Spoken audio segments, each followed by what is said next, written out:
janji saya tadi, saya memberikan kesempatan kepada dua orang penanya ya.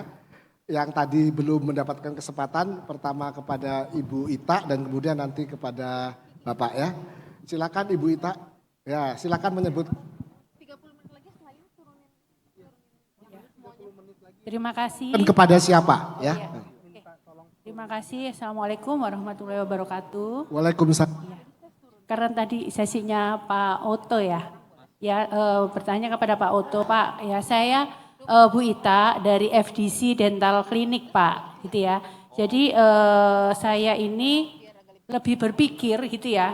Waktu dulu ada Gojek gitu ya. Saya langsung berpikir gimana ya caranya bertransformasi menjadi Godentis. Ya, Godentis dalam artian dokter, kebetulan saya dulu mantan dokter gigi, Pak, gitu ya. Jadi sekarang jadi PU. Pembantu umum, membantu dokter-dokter ketemu dengan pasiennya, dan sekarang akhirnya kami menggunakan teknologi, kami membuat aplikasi gitu ya, karena berpikir ketika ojek aja bisa didigitalisasi, dokter gigi pun akan bisa digitalisasi, karena kami menghadapi tiga masalah gitu ya, tiga masalah yang menurut saya saat itu perlu dicarikan solusi. Yang mana pasien ke dokter gigi itu males karena ada tiga hal. Satu takut, kedua mahal, ketiga lama. Gitu ya. Takut, kenapa takut? Karena mendengar suaranya, kemudian ambience kliniknya gitu yang putih-putih, akhirnya sekarang kami bentuk Instagramable, kemudian dokternya dilatih hospitality, kemudian yang kedua ini adalah mahal. Ya, mungkin ini experience-nya saya yang sering terdengar, zaman dulu itu dokter gigi terkenal sebagai tukang getok, Pak. Jadi nggak ada info harganya berapa, keluar-keluar harus membayar sekian juta. Makanya dengan teknologi ya akhirnya semua transparan di depan.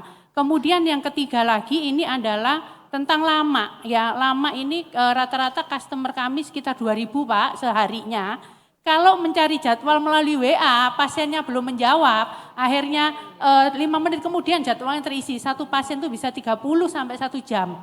Ya, dan dengan aplikasi kita bisa 15 detik, Pak. Nah, akhirnya dari situ saya kepikiran makin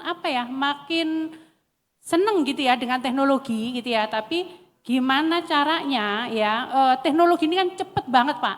Ya, baru belajar aplikasi udah ada AI ya. Sekarang kita akhirnya kami dental klinik ini sebenarnya dental klinik apa perusahaan teknologi. Kami punya CTO, kami mengembangkan digital, sekarang ini sedang berpikir AI ya seperti itu. Nah, gimana ya Pak ya untuk di dental ini bisa menjadi terdepan gitu ya, terdepan di dalam teknologi, kiat-kiatnya apa? Karena saya ini termasuk salah satunya itu dari tahun 2016, Pak, yaitu mencari dan lumayan kalau mendengar kata IT itu saya sakit hati, Pak.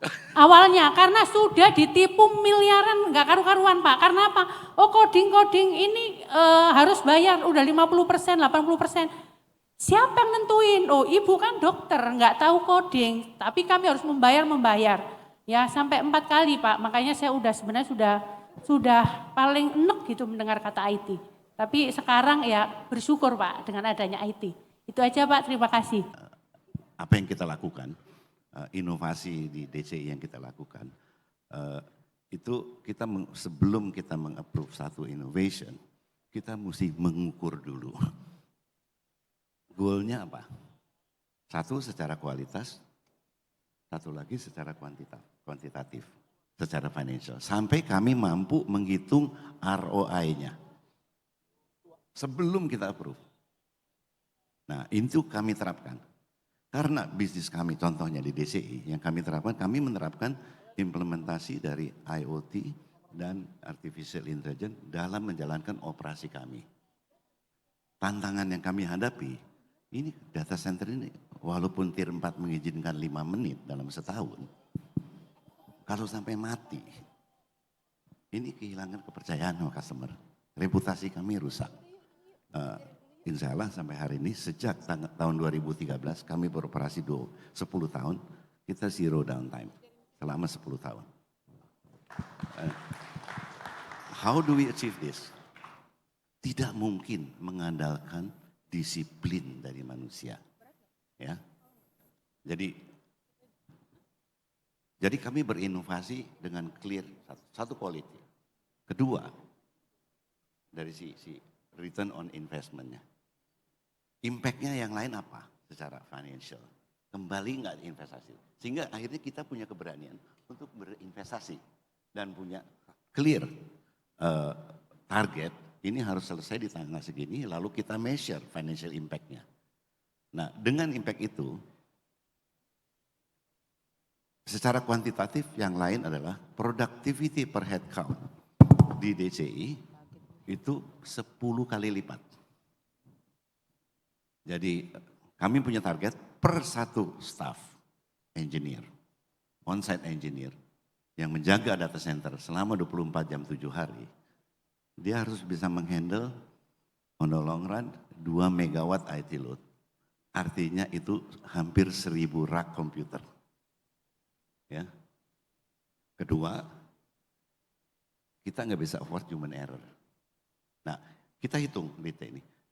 Jadi hasil yang sekarang keluar adalah DCI sampai tahun 2000, akhir tahun lalu, jumlah karyawan kami total 120 orang. Revenue per head count itu 10 miliar. Net profit per head count is 3.7 billion. Dan waktu saya memotivasi manajer-manajernya, saya mengatakan, kalian kalau ini DCI satu negara, pilih mau jadi India atau jadi Brunei. Ya, kalau saya pilih jadi Brunei. Kenapa? Income per kapitanya tinggi, pembaginya sedikit. Satu, ya. Faktor lain secara financial, kalau kita investasi di dalam teknologi secara capex, ya, versus saya hire more headcount, impact financialnya clear. Kalau saya investasi, cost saya per tahun depresiasinya. Kalau saya investasinya di headcount, cost saya per tahun tiap tahun harus naik. Begitu saya volume mesti naik, sedangkan kalau investasi depresiasinya sama sampai habis depresiasinya. Waktu kita mau meningkatkan volume, kita tinggal perbesar servernya. Lalu kalau orang kita hire, kita train dulu sekian lama, kita motivate dan train. Jadi financial impact-nya clear. Nah itu untuk memberikan keberanian, menghilangkan takutnya sebetulnya. Karena kita jelas gitu seperti itu. Jadi secara kualitas, secara quality jelas gitu. Contohnya kalau misalnya di dokter gigi, pasien itu paling sebel kalau datang suruh nunggu setengah jam. Saya nyari dokter gigi yang begitu datang tunggu 1 menit langsung masuk. Ya, sudah itu sehingga waktunya termanage dengan baik. Itu udah paling kritikalnya dulu. Ya, yang kedua kalau nambal bocor lagi. Nah itu yang secara quality ininya. Itu mungkin. Thank you. Ya. Terima kasih, mudah-mudahan bisa menjawab ya Bu ya. Oke, baik, silakan Pak. Oke.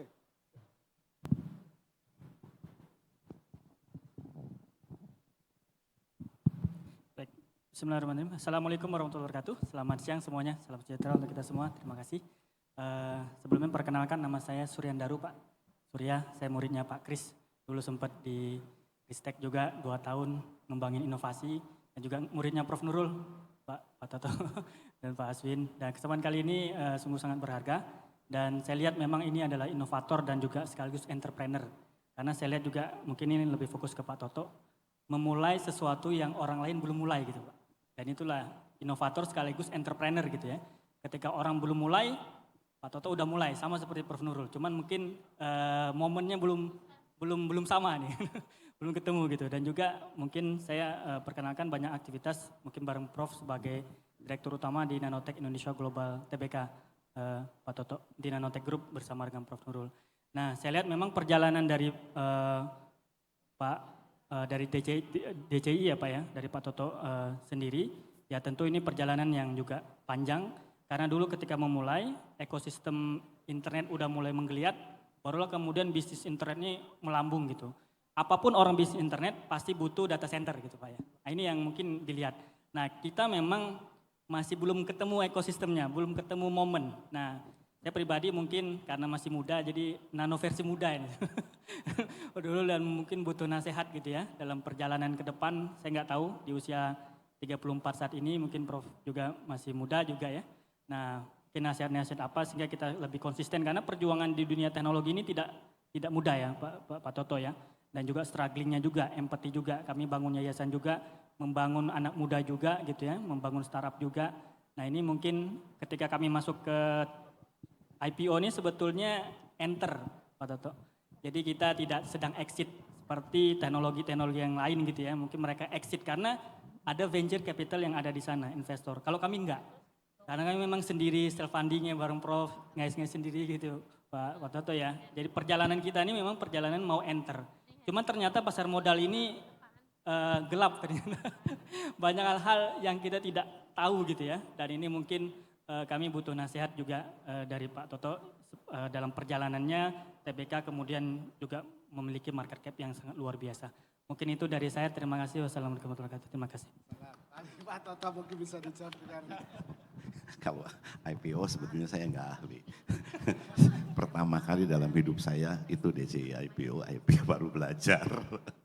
Lalu sesudah itu sebulan sesudahnya saya IPO kan perusahaan saya yang lain Indonet. Sekalian saya bilang sekalian kerja. Dulu saya paling takut IPO. Karena saya bilang ini banyak administrasinya bikin kita jadi lambat. Ya. Benar kan? Oh jadi banyak kerjaan ini. Tapi satu hal yang memang kita harus lakukan ya untuk dengan pergi sesudah IPO kan kita lebih banyak alternatif yang kita bisa lakukan untuk kalau mempunyai peluang untuk berkembang, untuk fundraising alternatif, apakah isu bond, apakah itu yang saya belajar ya, apakah red issue dan lain-lain. Untuk mengembangkan perusahaan ke depan. Jadi saya lihat IPO is a good step dan bagus dan ternyata untuk belajar supaya comply dengan governance segala dan lain-lain juga ada bagusnya juga. Akhirnya kami belajar membangun ada corporate secretary, ada governance, nah itu dicoba dilakukan secara seefisien mungkin.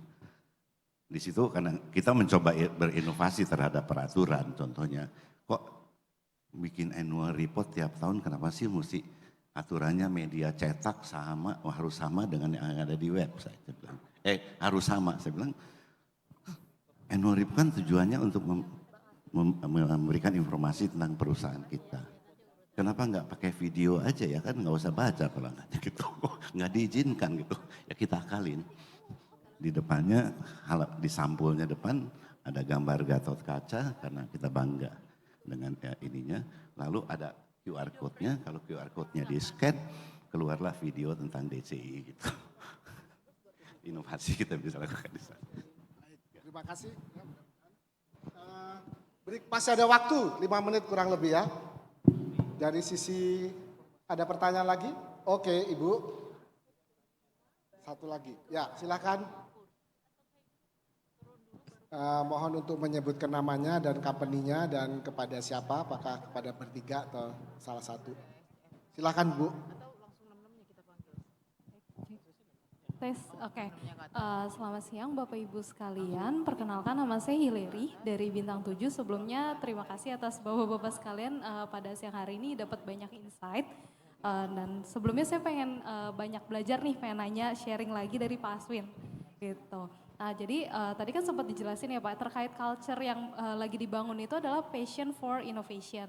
Nah pengen tanya sih Pak sebenarnya dalam developing culture yang Bapak develop di Soho sendiri itu seperti apa terkait hal tersebut. Karena jujur sendiri kalau di Bintang 7 mungkin tadi ada yang juga ya dari PT lain kita udah punya yang namanya CONIM, Continuous Improvement, tapi tuh lama-lama terkesan seperti rutinitas biasa. Gimana cara menciptakan ya culture-nya itu sebagai benar-benar passion dari dalam dirinya. Itu yang pertama. Kemudian yang kedua, dari innovation ini secara impact-nya itu kalau misalnya kita mau ukur nih Pak culture-nya, bisa diukurnya tuh indikator keberhasilan innovation culture-nya kita tuh dari poin apa aja gitu. Terima kasih. Silakan Pak Aswin. Baik, terima kasih.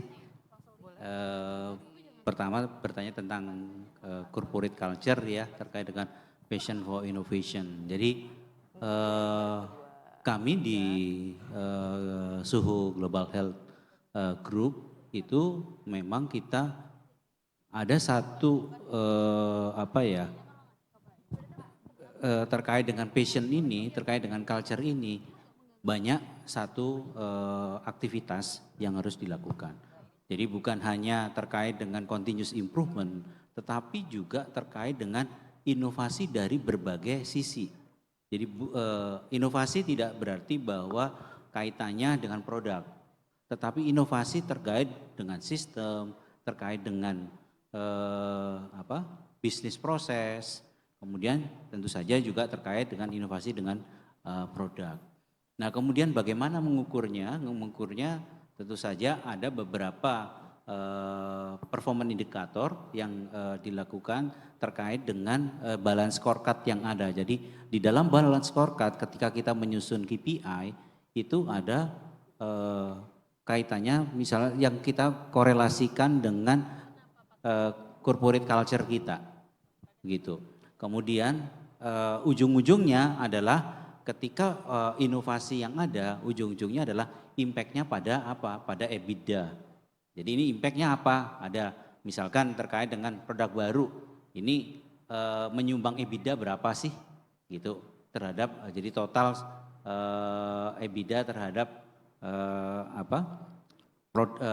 company secara keseluruhan. Jadi ujung-ujungnya adalah ke profit. Jadi begitu. Jadi ada proses pengukurannya dari sisi itu. Ya, terima kasih. Terima kasih Pak Aswin. Tadi ada satu lagi, ya silahkan. Baik, selamat siang. Terima kasih atas yang diberikan waktunya. Selamat siang Pak Toto, Pak Aswin dan Prof Nurul. Di sini saya nama Endri dari PT Gunanusa Era Mandiri.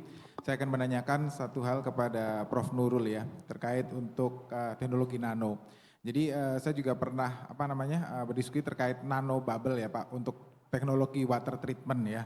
Nah yang saya mau tanyakan adalah bila mana nano bubble itu dilakukan untuk di water treatmentnya, apakah dia merubah suatu karakter air?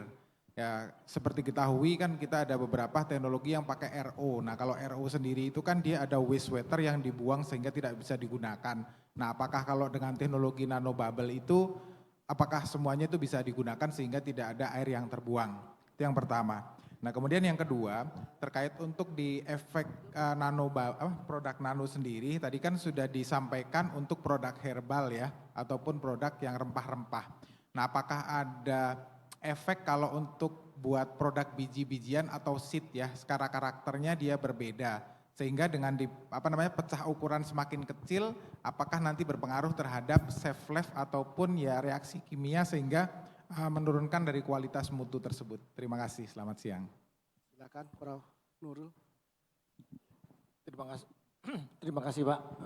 Untuk nanobubble, jadi nanobubble itu adalah alat yang kami kembangkan. Kami punya 5 paten ya dengan teknologi nanobubble, mulai dari untuk ikan, pembesaran ikan, koi, untuk air minum, kemudian untuk heat treatment, water treatment, dan untuk tambak ya. Sekarang kami juga sedang tambak udang di Cidaun, kita uji coba di sana 2,5 hektar. Jadi Bapak sekalian dengan teknologi nanobubble khususnya untuk water treatment itu kami lagi mengembangkan yang AOP ya, jadi ozone nanobubble. Jadi selama ini nanobubble itu artinya gas. Jadi kita menangkap udara, dari udara kita konsentratkan oksigennya kemudian kita jadikan ozon. Nah, dari ozon kita gasnya ini kita jadi gelembung nano, baru kita masukkan ke dalam air, injek ke dalam air. Nah karena ozon ini ukurannya nano, jadi nggak langsung naik ke atas Pak. Kayak kita bikin air beroksigen misalkan, air beroksigen ini kami bikin misalkan bisa sampai 20-30 ppm. Kandungan di dalam airnya. Jadi super jenuh ya air sebenarnya. Dengan demikian ozon ini bertemu dengan baik itu kotoran dari limbah, maksudnya dari organik atau non organik. Kalau organik dia langsung menguap jadi CO2 atau NO2 langsung. Jadi limbahnya bisa kembali, bahkan bisa menjadi air minum kembali gitu ya. Sehingga tidak menggunakan kimia dan sama sekali. Seperti itu Pak treatmentnya. Mungkin nanti berbagai macam aplikasi ya kalau untuk kita bisa menggantikan ozon menambah dengan oksigen dan lain sebagainya. Misalkan dengan adanya gelembung nano ukuran atau mikro yang kita ciptakan, dia nanti bertemu dengan kotoran-kotoran itu menempel dan naik ke atas. Kotorannya bisa dipisahkan karena dia naik ke atas.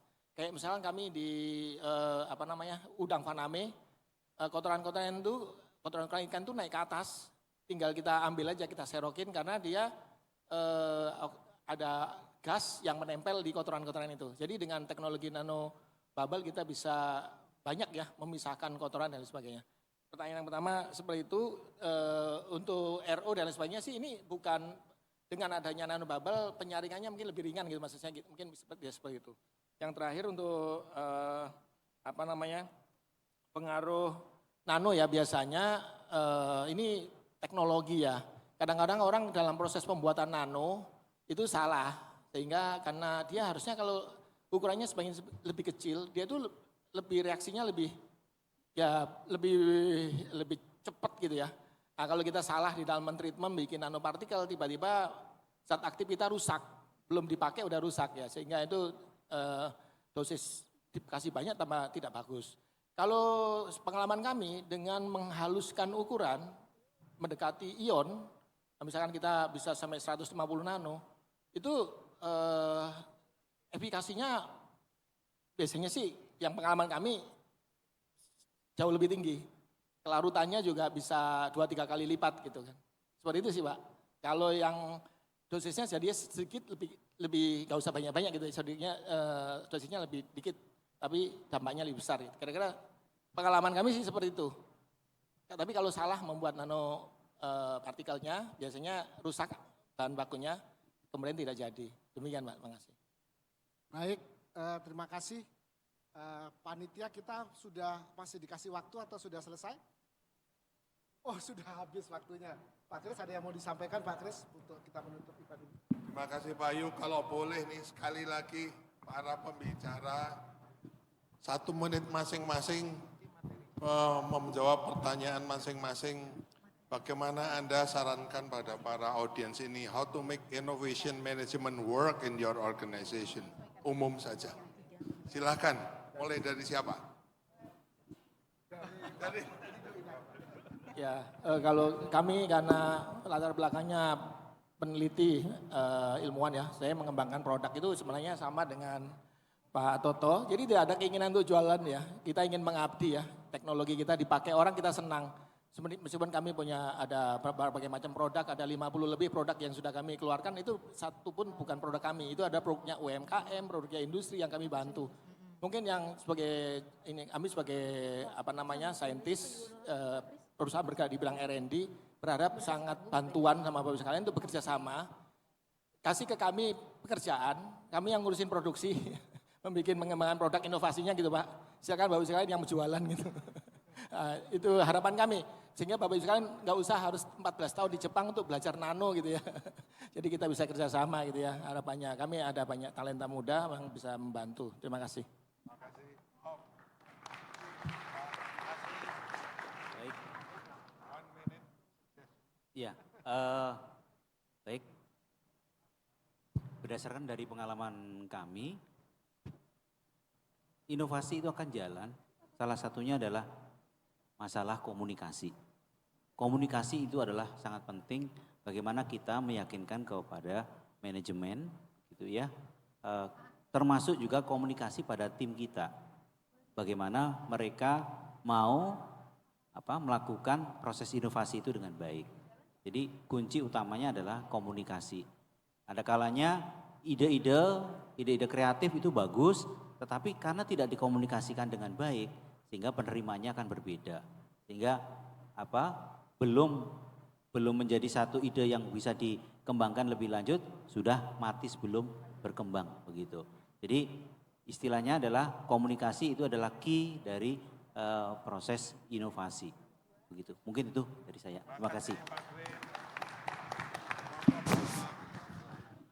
Dari saya yang pertama tadi saya udah ungkapkan, pertama fokus untuk di measure, fokus di impact dari innovation itu secara kualitatif maupun kuantitatif, short term as well long term.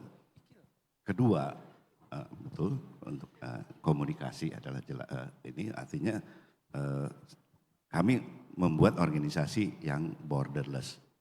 Saya sendiri tidak punya kantor, tidak punya ruangan. Semua orang tidak punya ruangan di perusahaan kami.